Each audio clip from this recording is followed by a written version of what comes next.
'Cause this is my legacy. Hai, Shalom. Selamat datang ke Legacy.tv dalam pengajian pendek kita melalui Injil Markus. Persoalan yang saya ingin jawab dalam video inilah ini. Apakah 5 watak utama dan pengajaran yang kita boleh pelajari dalam penangkapan Yesus dalam Markus bab yang ke-14 daripada ayat ke-43 hingga ayat ke-52. Dan apabila saya mengkaji, saya mendapati banyak perkara yang menarik dan juga banyak pengajaran dan juga lessons yang kita boleh pelajari secara pribadi dan juga boleh diaplikasikan pada masa sekarang. Nah, mari saya bacakan dulu. Saya bacakan melalui AVB Alkitab versi Borneo. Sesaat kemudian, ketika dia, yaitu Yesus, masih berkata-kata, seorang daripada muridnya yang 12 itu, yaitu Yudas, datang dengan orang yang sangat ramai dan bersenjatakan pedang serta belantang. Mereka datang daripada ketua-ketua imam, ahli-ahli Taurat dan tua-tua. Pengkhianat Yesus telah menetapkan satu isyarat dengan mereka. Yang kucium nanti, itulah dia. Tangkap dia dan bawalah dia pergi dengan selamat. Sebaik-baik Yudas tiba, dia pergi kepada Yesus sambil berkata, Rabai, lalu menciumnya. Mereka pun menangkap Yesus dan membawanya pergi. Seorang daripada yang berdiri di situ menghunus pedangnya, lalu menetak hamba imam besar sehingga terputus telinganya. Yesus berkata kepada mereka, patutkah kamu datang bagaikan hendak menangkap perompak dengan pedang dan belantang untuk membawaku pergi? Setiap hari aku datang dalam kalanganmu, mengajar di bait suci, dan kamu tidak menangkapku. Tetapi yang tersurat dalam kitab suci mestilah terlaksana. Setelah itu, semua murid Yesus meninggalkannya dan masing-masing melarikan diri. Seorang pemuda mengikutnya dengan hanya sehelai kain linen membalut tubuhnya. Pemuda-pemuda lain menangkapnya, lalu dia meluncurkan kain linen itu dan melarikan diri daripada mereka dalam keadaan telanjang. Ini firman Tuhan. Nah, dikatakan daripada ayat yang ke-43, sesaat kemudian. Ataupun setengah terjemahan mengatakan begini, sesudah itu ataupun segera sesudah itu. Dalam bahasa Inggeris dia lebih urgent lagi, dengan serta-merta ataupun dikatakan immediately ataupun at once. Dan apa yang terjadi sebelum ini? Dan dikatakan kalau kita perhatikan dalam ayat yang ke-41 hingga ayat ke-42, dikatakan Yesus mengatakan bahawa cukuplah, waktunya sudah tiba, kata Yesus. Dan Yesus tahu, lihat, anak manusia sedang dikhianati dan diserahkan ke tangan orang berdosa. Baiklah, mari kita pergi, lihat, pengkhianatku sudah tiba, kata Yesus. Oleh itu ayat yang ke-43 mengatakan sesaat kemudian ataupun serta merta, ini perkara yang terjadi. Jadi kalau kamu boleh bayangkan, selepas Yesus mengadakan perjamuan Paskah dengan para muridnya, mereka pergi ke Bukit Zaitun dan pergi ke Taman Getsemani. Yesus berdoa, kemudian selepas Yesus selesai berdoa, serta merta hal ini terjadi. Jadi kamu boleh lihat apabila kamu membaca dalam Injil Markus, ianya terjadi dengan sangat cepat ataupun peristiwanya back to back kalau kita katakan dalam bahasa Inggris. Nah, dikatakan sesaat kemudian ini yang terjadi. Yesus katakan dia akan dikhianati dan dia akan diserahkan kepada orang yang berdosa. Dan dari situ kita melihat peristiwa ini. Dan saya ingin mengajak kita untuk melihat 5 watak. Nah, watak yang pertama tidak lain tidak bukan ialah Yudas Iskariot. Nah, saya katakan tentang Yudas Iskariot ada 2 perkara. Yang pertama, dia ialah seorang pengkhianat, dan yang kedua, dia ialah seorang yang hipokrit. Nah, sebagai pengkhianat, kita sudah perhatikan bagaimana dia sudah merancang untuk mengkhianati Yesus daripada awal lagi. Kalau kamu baca dalam Markus bab yang ke-14 daripada ayat ke-10 hingga ayat ke-11. Dan di situ kita sudah perhatikan, kalau kamu belum lagi menonton dalam episod yang ke-105, di sana saya mengulaskan tentang kenapa dan bagaimana Yudas Iskariot mengkhianati Yesus. Nah, ada perkara yang lebih menyakitkan hati lagi, yaitu dikatakan dalam firman, dia ialah salah seorang daripada murid Yesus yang 12 itu. Nah, dia bukan murid yang calang-calang ataupun yang biasa-biasa. Apabila dinyatakan tentang 12 murid Yesus, itu bermaksud salah seorang daripada rasul yang dipilih oleh Yesus Kristus. Jadi ianya menyakitkan hati kita apabila kita menyadari bahawa seorang yang mengkhianati Yesus ialah rasulnya sendiri ataupun murid yang dekat dengan Yesus sendiri, di mana Yesus pernah memanggil mereka sebagai sahabatnya. Dan itu perkara yang sangat keji yang saya perhatikan apabila pengkhianatan terjadi oleh orang yang sangat dekat dengan Yesus. Nah, dia tahu sebelum ini dia bersama dengan Yesus dan para murid yang lain dalam perjamuan Paskah. Kemudian dikatakan dia tahu di mana Yesus berada. Kalau kita rujuk contohnya dalam Lukas bab yang ke-22 ayat ke-39, dikatakan Yesus seringkali selepas Paskah, Yesus akan pergi ke Taman Getsemani di Bukit Zaitun seperti kebiasaannya, kata firman. Jadi kalau ini kebiasaan Yesus, maka Yudas Iskariot tahu di mana Yesus berada. Jadi yang pertama, pengkhianat. Yang kedua, kita melihat dia seorang yang hipokrit. Nah, dia berkata begini, apabila dia meletakkan isyarat tentang siapakah Yesus antara kalangan mereka semua ini. Mungkin Yesus kelihatan seperti orang biasa, dan itu perkara yang menarik juga. Tidak ada yang luar biasa tentang para serupa Yesus Kristus. Ataupun mungkin di Taman Getsemani ianya agak gelap. Jadi untuk mereka menangkap orang yang betul, Yudas Iskariot menetapkan isyarat. Dia berkata begini, seorang yang kucium nanti, itulah dia. Tangkap dia, bawalah dia pergi dengan selamat, kata Yudas. Nah, ini ciuman yang sangat hipokrit bagi saya, karena ciuman dalam Middle East, dalam pertengahan Middle East dalam bahasa Malaysia, mungkin saya boleh tulis dalam video ini.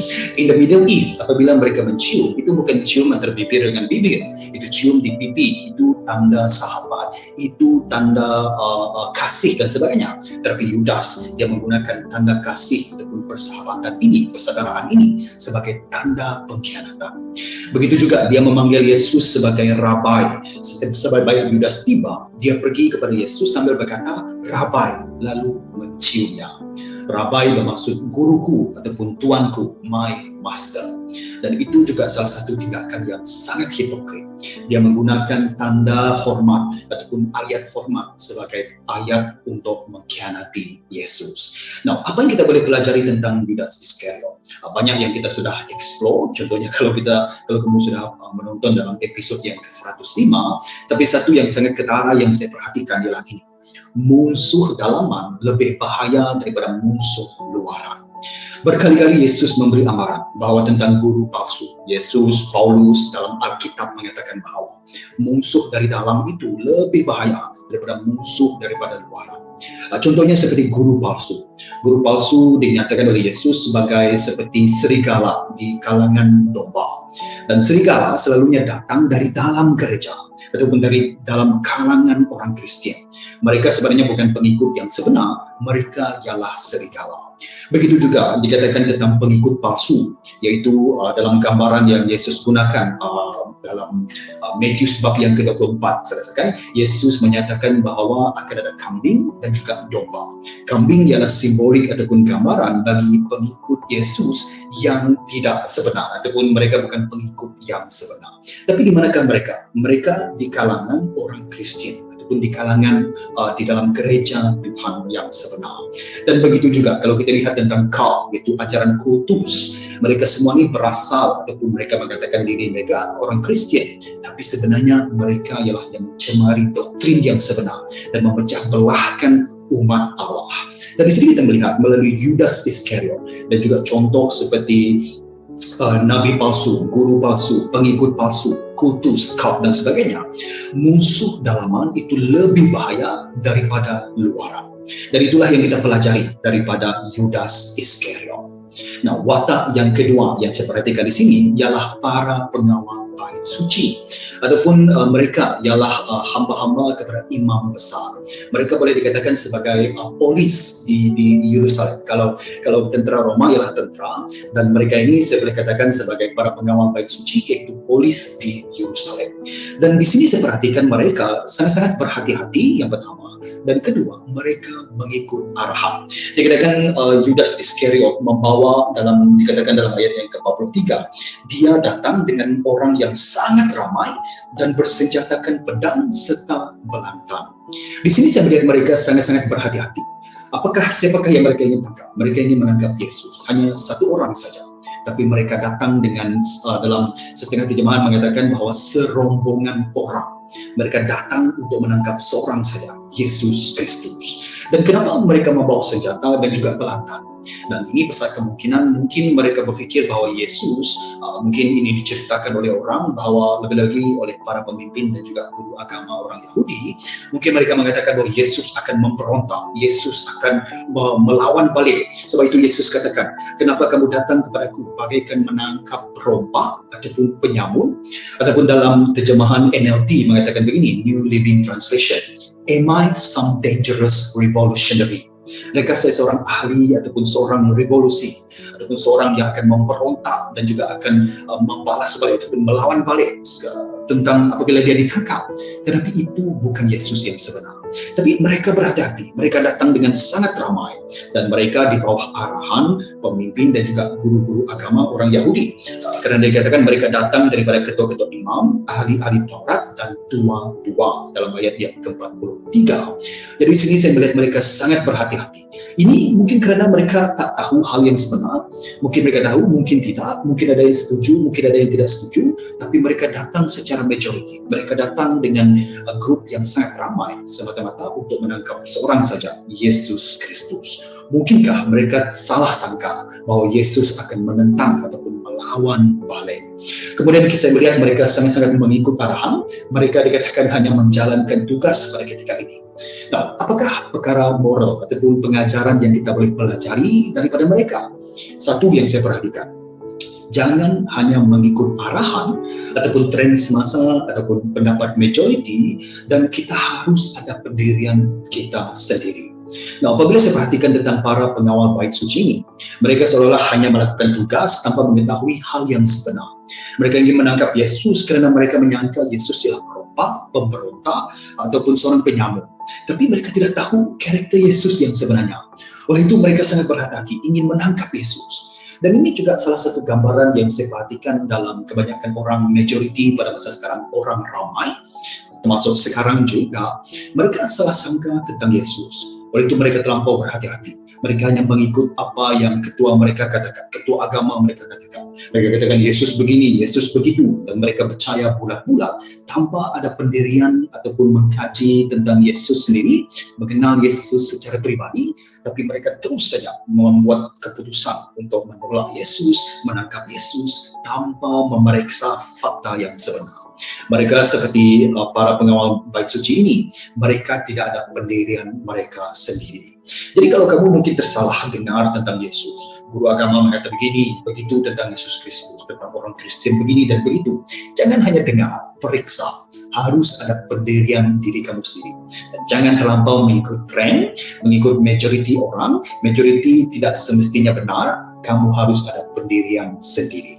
Nah, kita pergi kepada watak yang ketiga, yaitu Simon Petrus. Nah, apabila dinyatakan bahwa ada seorang yang menghunuskan pedang apabila Yesus ditangkap, ayat yang ke-47, seorang daripada yang berdiri di situ menghunus pedangnya, lalu menetak hamba imam besar sehingga terputus telinganya. Dan dalam Injil Markus tidak dinyatakan siapakah dia ini. Tapi kita tahu kalau kita rujuk dalam Yohanes, bab yang ke-18, ayat yang ke-10, dikatakan begini. Simon Petrus yang memiliki sebilah pedang menghunus pedangnya lalu menetak telinga kanan hamba imam besar sehingga terputus. Nama hamba itu Malkus dikatakan. Jadi kita tahu siapakah yang bertindak untuk melakukan hal ini ialah Simon Petrus. Nah, saya perhatikan tentang Simon Petrus ialah dua. Satu, saya melihat dia melakukan hal ini cara manusiawi, dan yang kedua, saya melihat dia menggunakan kekerasan. Pertama, dia menghunuskan pedangnya. Dia melakukan hal ini secara manusiawi. Nah, mungkin motif dia baik. Mungkin apa yang dia ingin lakukan, dia ingin menjaga Yesus Kristus daripada ditangkap. Mungkin motif baik. Tetapi cara ataupun tindakannya salah. Oleh itu Yesus menegur Petrus dan juga mereka yang lain. Kalau kita pergi kepada Matius bab yang ke-28 daripada ayat yang ke-52, dinyatakan begini, simpan semula pedangmu di tempatnya yang wajar, karena semua yang menggunakan pedang akan musnah dimakan pedang, kata Yesus Kristus. Jangan guna cara manusiawi. Nah, sekali lagi ada satu perkara apabila Yesus menyatakan tentang dia akan ditangkap, dia akan mati dan juga Yesus akan bangkit semula. Petrus menarik Yesus ke tepi dan Petrus ingin menghalang Yesus untuk pergi ke Yerusalem. Dan ini kata Yesus dalam Markus bab yang ke-8 ayat yang ke 31 hingga ayat ke-33. Mungkin saya baca dalam ayat yang ke-33. Yesus berpaling memandang murid-muridnya lalu menegur Petrus, "Pergilah dari sini iblis, kamu tidak berfikir secara Allah tetapi secara manusia." Adapun dengan cara manusiawi berfikir. Dan itu yang dilakukan oleh Petrus pada ketika ini. Nah, yang kedua saya perhatikan dia menggunakan kekerasan. Dia katakan lalu dia menetap sehingga terputus telinga hamba imam besar. Dan nama hamba ini kalau kita rujuk lagi dalam Yohanes bab yang ke-18 tadi ayat ke-10, nama hamba ini adalah Malkus. Dan di sini kita melihat dia menggunakan kekerasan, dia gunakan violent untuk mengawal Yesus untuk melakukan hal ini. Dia masih lagi manusiawi dan dia melakukan semua hal ini dengan kekerasan. Nah, nanti kita perhatikan ataupun di ujung kehidupan dalam Injil, dalam kisah para rasul, contohnya kita akan melihat bagaimana Petrus akan diubah. Nanti ataupun kelak barulah kita melihat bagaimana Petrus dia akan menunjukkan kasih kurnia ataupun grace. Contohnya, saya beri contoh. Kalau kamu baca dalam surat 1 Petrus dalam pembukaannya dia menyatakan ayat kasih kurnia. Dan kalau kamu baca daripada 2 Petrus dalam penutupnya, dalam surat itu dia juga menyatakan tentang kasih kurnia. Hanya selepas semua hal ini terjadi, selepas Yesus bangkit dan Roh Kudus dicurahkan kepada orang ramai termasuk Rasul Simon Petrus, dia berubah daripada melakukan kekerasan dan juga berfikir secara manusiawi, dia melakukan hal dengan kasih kurnia dan dia berfikir sebagaimana Kristus berfikir karena ada Roh Kudus bersamanya. Jadi pengajaran yang kita boleh pelajari daripada Simon Petrus yang ini, apabila pengikut Kristus kita harus bergantung kepada pimpinan Roh Kudus. Dengan ini kita akan ada kasih kurnia, yaitu buah roh. Jadi kita jangan dipimpin oleh our flesh ataupun daging kita. Jangan dipimpin oleh pengaruh dunia ataupun pengaruh iblis. Kita harus dipimpin oleh Roh Kudus. Dan perubahan yang terjadi kepada Simon Petrus mengajar kita supaya kita harus berada di bawah pimpinan Roh Kudus supaya kita boleh membuahkan kasih kurnia, yaitu salah satu buah roh, kasih. Nah, mari kita lihat watak yang keempat. Watak yang keempat ialah tidak lain tidak bukan yaitu para murid Yesus yang lain ataupun para rasul yang lain, termasuk sekali lagi Simon Petrus. Nah, sebelum Yesus ditangkap, mereka sangat-sangat yakin dengan diri sendiri. Mereka katakan dalam Markus bab yang ke-14 ayat yang ke-31. Petrus berkata dengan lebih tegas lagi, "Walaupun aku terpaksa mati bersamamu," dengan Yesus, "aku tidak akan menyangkalmu." Semua yang lain pun berkata demikian. Nah, apakah dimasukkan di sini? Bermaksud semua yang lain juga mengatakan mereka tidak akan menyangkal Yesus, mereka tidak akan melarikan diri. Itu sebelum dengan self-confident mereka. Tapi selepas kita membaca petikan ini, kita mendapati dalam ayat yang ke-50, selepas Yesus ditangkap, setelah itu semua murid Yesus meninggalkannya dan masing-masing melarikan diri. Mereka melarikan diri, mereka takut, mereka goyah. Sebagaimana yang telah dinubuatkan oleh Yesus dalam ayat yang ke-27 dengan ayat yang ke-30. Yesus berkata, "Malam ini kamu semua akan goyah karena aku, seperti yang tersurat, aku akan merebahkan gembala dan kawanan domba akan bertempiara." Ayat ke-30 Yesus katakan, "Sesungguhnya aku berkata kepadamu, pada malam ini sebelum ayam berkokok 2 kali, kamu akan menyangkalku 3 kali." Itu dikhususkan kepada Simon Petrus, tetapi kepada mereka semua juga, mereka akan menyangkal dan juga melarikan diri daripada hadirat Yesus apabila Yesus ditangkap. Pengajarannya ialah ini, keyakinan kepada diri sendiri kita akan goyah. Tapi kalau kita ada keimanan kepada Yesus Kristus, kita akan berani. Kalau mereka yakin kepada diri sendiri sebelum ini, mereka akan goyah, mereka akan takut. Mungkin mereka boleh bertahan selama beberapa ketika, tetapi apabila hal itu benar-benar terjadi, mereka goyah, mereka takut. Itulah yang terjadi kalau kita terlampau yakin kepada diri sendiri. Tetapi kalau kita melihat dalam kisah para rasul, kita mendapati bahwa mereka yang melarikan diri ini, mereka juga akan berubah dan mereka akan lebih iman lagi kepada Yesus Kristus, dan kita melihat bagaimana mereka hidup dengan lebih berani lagi. Dalam kisah para rasul kita melihat bagaimana mereka sangat-sangat berani, sangat bold. Dan kalau kamu baca dalam sejarah gereja, menyatakan tentang bagaimana rasul-rasul ini sanggup mati demi iman mereka kepada Yesus Kristus. Mereka menjadi berani, mereka tidak akan goyah lagi. Jadi kita jangan yakin kepada diri sendiri, kita harus menguatkan iman kita kepada Yesus Kristus. Watak yang kelima, yang terakhir, yaitu Yohanes Markus. Nah, tidak dinyatakan siapakah pemuda ini yang melarikan diri ini. Dikatakan dia melarikan diri, seorang pemuda, dan dia lari bertelanjang. Nah, menurut bapak-bapak gereja yang pertama dan juga komentari dalam Injil Markus yang pada mula-mulanya dinyatakan bahwa tidak lain tidak bukan, majoriti menyatakan bahwa pemuda ini ialah Yohanes Markus, yaitu penulis kepada Injil Markus ini sendiri. Seolah-olah Markus ingin menyatakan dia juga berada di sini pada masa ini apabila Yesus ditangkap. Nah, dikatakan ada seorang pemuda mengikut Yesus ataupun mengikutnya dalam ayat yang ke-53. Jadi tidak lain tidak bukan, dia mungkin salah seorang daripada murid Yesus, yang mungkin tak berapa rapat, tapi dia pengikut Yesus Kristus. Dikatakan dia dalam sejarah gereja mengatakan kemungkinan apabila Yesus melakukan perjamuan Paskah dengan para muridnya, Yesus melakukannya di rumah ibu kepada Markus. Kalau kamu baca dalam Kisah Para Rasul bab yang ke-22, cluenya ada di sini. Petrus pergi ke rumah Maria, ibu kepada Yohanes yang bergelar Markus. Di situ ramai orang berhimpun dan sedang berdoa.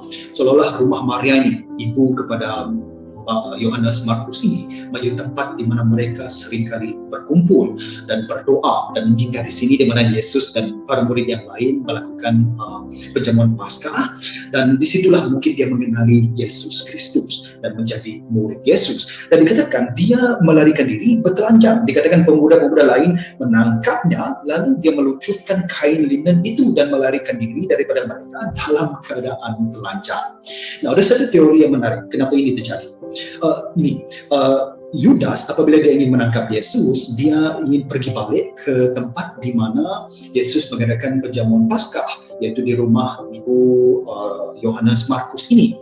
Dan apabila Yudas ingin kembali balik bersama dengan orang ramai untuk menangkap Yesus, dia mendapati Yesus tidak ada di situ.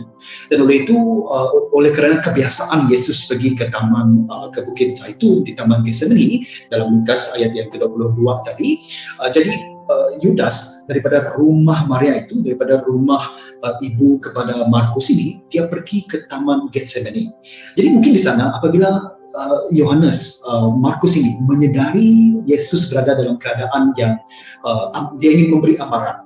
Mungkin Yesus dalam keadaan bahaya pada pendapat dia, dan daripada rumah itu dia terus bergegas pergi untuk memberi warning ataupun amaran kepada Yesus Kristus. Oleh itu kerana dia sangat-sangat bergegas, dia sangat-sangat cepat-cepat, dia menggunakan pakaian yang sangat singkat. Dikatakan dia menggunakan selai kain linen untuk membalut tubuhnya, mungkin untuk memberi amaran kepada Yesus.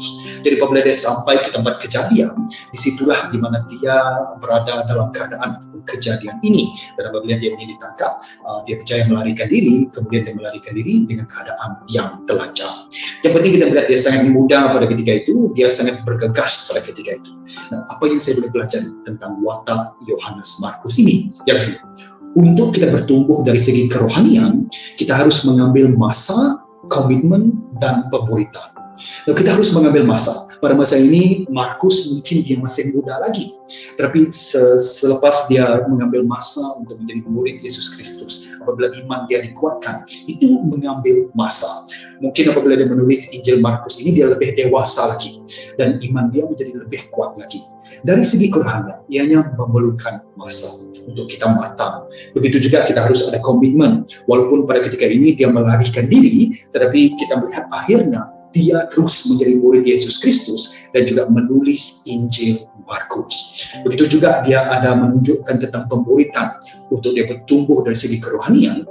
Dikatakan dia ialah salah seorang daripada murid kepada Barnabas, dan kemudian dia menjadi dari bawah pemuritan Rasul Simon Petrus. Dan oleh itu ramai mengatakan Injil Markus ini kebanyakan sumbernya didapati daripada Simon Petrus, yaitu Rasul Petrus. Oleh itu dia di bawah pimpinan ataupun di bawah pemuritan Rasul Petrus dan juga Barnabas dan juga Paulus dan juga yang lain.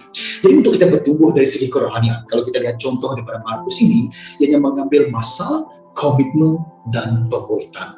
Belajar kalau kamu masih belum lagi matang ataupun baru menerima Yesus sebagai Tuhan dan juga Juru Selamat. Belajar daripada Yohanes Markus ini. Jadi kita melihat 5 watak ini. Yudas Iskariot, musuh, dalaman itu lebih bahaya daripada luaran. Kita melihat para pengawal bait suci, jangan hanya mengikuti arahan ataupun tren semasa ataupun pendapat majoriti. Kita harus ada pendirian sendiri. Daripada Simon Petrus, kita belajar sebagai pengikut Yesus Kristus, kita harus bergantung kepada pimpinan Roh Kudus, bukan pikiran manusia, dan agar kita ada kasih kurnia, yaitu buah roh. Daripada para murid Yesus yang lain, kita belajar tentang jangan kita yakin pada diri sendiri, karena kita akan goyah akhirnya. Kita harus ada iman kepada Yesus Kristus, supaya kita akan terus berani dengan kekuatan iman yang Yesus berikan kepada kita. Daripada Yohanes Markus, kita belajar tentang untuk bertumbuh dari segi kerohanian, yang mengambil masa, komitmen, dan pemuritan. Tapi ada satu watak yang paling utama, tidak lain tidak bukan, yaitu Yesus Kristus. Do not miss the point. Dan melalui Yesus Kristus yang memperhatikan, Yesus menunjukkan kasih kurnia. Yesus tidak menggunakan kekerasan, malah Yesus menyembuhkan telinga Markus, seperti yang kita baca dalam Yohanes bab yang ke-18. Yesus menyembuhkan telinga Markus karena dia mengasihi Markus. Begitu juga dengan menyembuh telinga Markus, ini memberi petunjuk kepada kita bahwa Yesus juga peduli tentang Petrus. Kalau Yesus tidak menyembuhkan telinga Markus, Petrus juga akan ditangkap. Tetapi untuk rencana itu terjadi, hanya Yesus saja yang tertangkap. Gembala saja yang akan ditangkap. Tetapi domba-domba akan bertemperan dan mereka tidak akan ditangkap. Apabila Yesus menyembuhkan telinga Markus, Petrus tidak ditangkap. Yesus menunjukkan kasih kurnia-Nya. Yang kedua, saya melihat Yesus menunjukkan keberaniannya. Para murid yang lain semua melarikan diri, tapi Yesus tetap berdiri di sana. Dia tidak melarikan diri. Dia tidak goyah. Dia berani untuk menghadapi semua hal ini. Saya juga melihat Yesus seorang yang sangat taat. Dia menunjukkan ketaatannya kepada Bapa. Sebenarnya doa yang Yesus telah doakan di Taman Getsemani dalam ayat yang ke-36. Abba, Bapa, segala-galanya dapat kau lakukan, edarkanlah cawan ini daripadaku, namun demikian, bukanlah kehendakku, tetapi kehendak-Mu yang terlaksana. Dan Yesus menurut kehendak Bapa. Dia taat sampai akhir. Sebenarnya dinyatakan dalam Filipi bab yang kedua. Dia taat sampai akhir hingga ke kayu salib. Dan saya juga melihat Yesus, dia penuh dengan kedaulatan, sovereignty. Yesus tahu apa yang akan terjadi. He is under control. Semuanya under control. Semuanya according to the scripture. Yesus katakan semua ini terjadi kerana menurut kehendak Bapa dan juga menurut kehendak ataupun yang tersurat di dalam kitab suci. Daripada kalau kita baca dalam Markus bab yang ke-14 ayat ke-49, Yesus berkata, setiap hari aku dalam kalanganmu mengajar bait suci dan kamu tidak menangkapku. Tetapi yang tersurat dalam kitab suci mestilah terlaksana, kata Yesus. Dan ini menunjukkan Yesus berdaulat. He is sovereign. Dia tahu apa yang akan terjadi kepadanya daripada awal lagi. Kerana dia ilahi, kerana dia mengenal firman Tuhan, kerana dia berdaulat. Dia tetap berdiri dan tidak lari. Dia teguh, dia mentaati Bapa kerana dia berdaulat. Jadi saya melihat watak utama ini, Yesus Kristus, penuh dengan kasih kurnia, penuh dengan keberanian, penuh dengan ketaatan, dan juga penuh dengan kedaulatan. Sudahkah kamu mengenali Yesus yang akan mati di kayu salibnya? Kita akan baca dan kita akan pelajari dalam Injil Markus dalam bab yang seterusnya. Dan kalau kamu belum lagi mengenal Yesus Kristus, datang kepadanya. Kamu lihat kepribadian, perwatakan Yesus Kristus sangat kontras dengan yang lain. Kenapa? Karena dia ialah Tuhan, dia ialah ilahi, dan dia sanggup mati bagi kamu dan saya. Datang kepadanya, terima Yesus, panggil namanya, dan kamu akan diselamatkan. Kita berjumpa lagi dalam episode ataupun video yang akan datang. Terus membaca Injil Markus, dan semoga kamu diberkati. Shalom.